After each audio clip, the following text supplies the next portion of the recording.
Alright, how's it going, ladies and gentlemen? This is the Hammered Airsoft Smith. And, just in case you ladies and gents don't hear from me tomorrow, because it will be the 4th of July, and I'll probably be in a coma for the next 2 days. Happy 4th of July. Do what you gotta do to have some fun, but, you know, of course, stay safe, stay out of trouble, and, that's all I gotta really say about that. Alright, so the WE Tech Kimber Desert Warrior gas blowback airsoft pistol still going through its paces. We're up to 308 rounds as of today. It was just fired.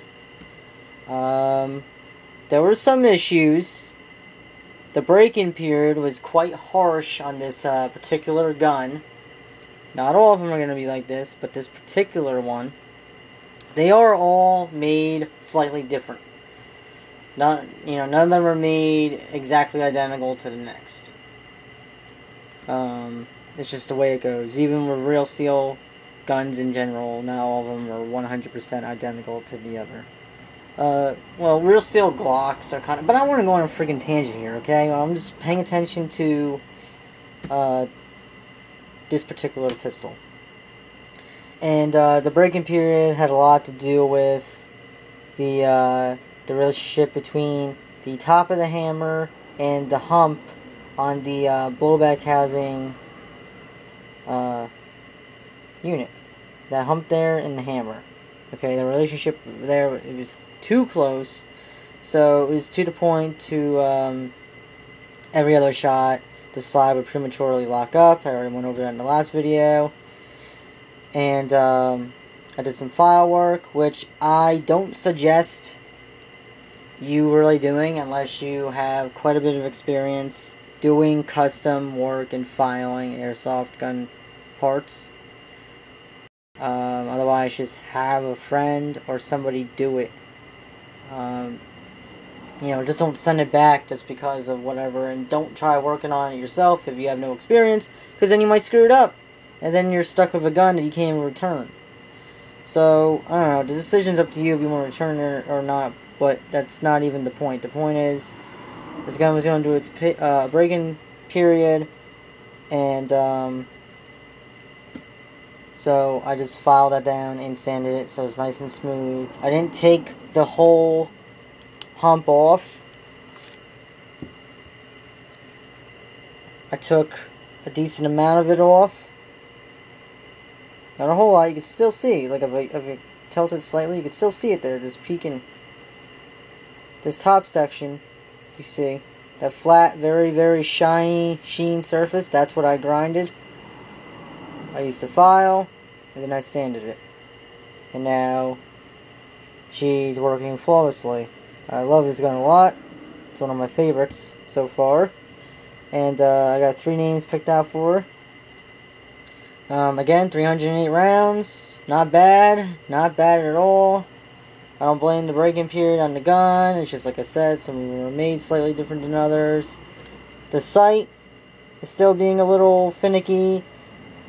As, you know, when it comes to it gets loose. But that's really not that big of a deal. It's just a really, really annoying thing.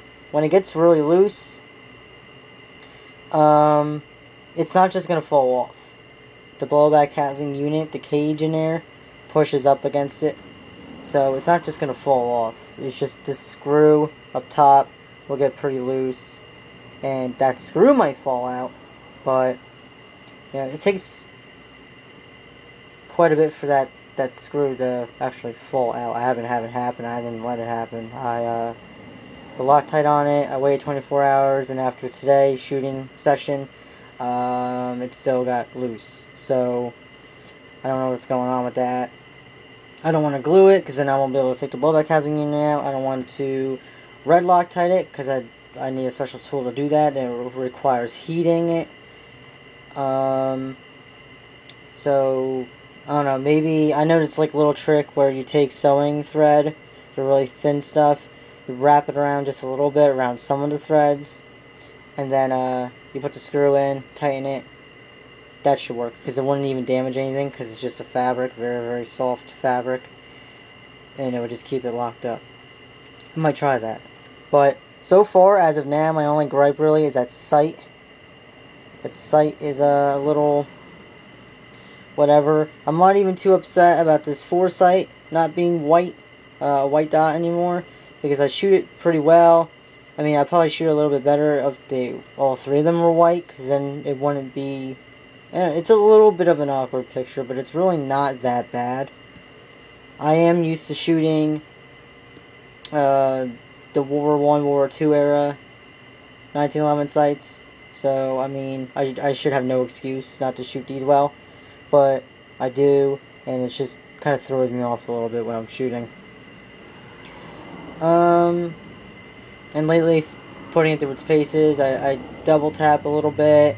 Sometimes I speed shot a little bit.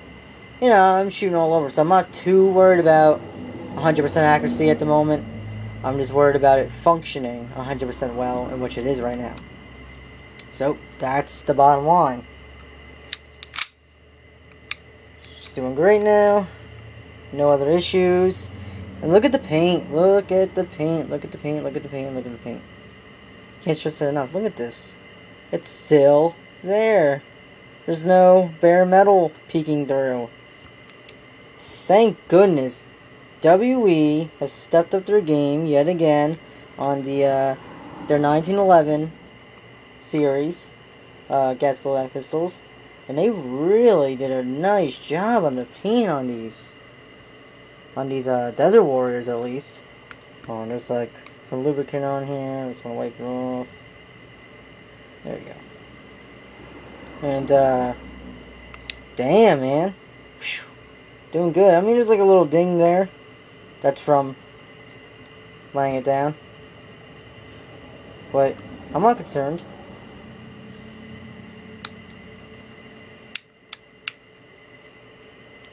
Damn. Whew. But yeah, that's a long story short right there. I don't want this video to be too long like they've been lately. I want this one to be a little bit shorter than usual, or half as long as usual, or lately, whatever. Yep. So, overall, the verdict is, she's a keeper, she's getting a name, she got 308 rounds through, the break-in period is solved, I'm 100% happy with the gun so far, the rear sight's being a little asshole, but thank goodness. And thanks everybody for watching and sticking around watching the videos. Yada yada yada. I repeat myself a lot. I'm just very grateful for those who do watch. And you'll be hearing from me. Well, hopefully, you know, that's if I don't, you know, go into a coma tomorrow. But don't count on it, because then I'll have work the next day after that. No, I have work Sunday. Yeah. So I don't want to go into a deep coma. Maybe go into a crash a few days. Maybe that'd be kind of cool. Whatever. Okay. See you around.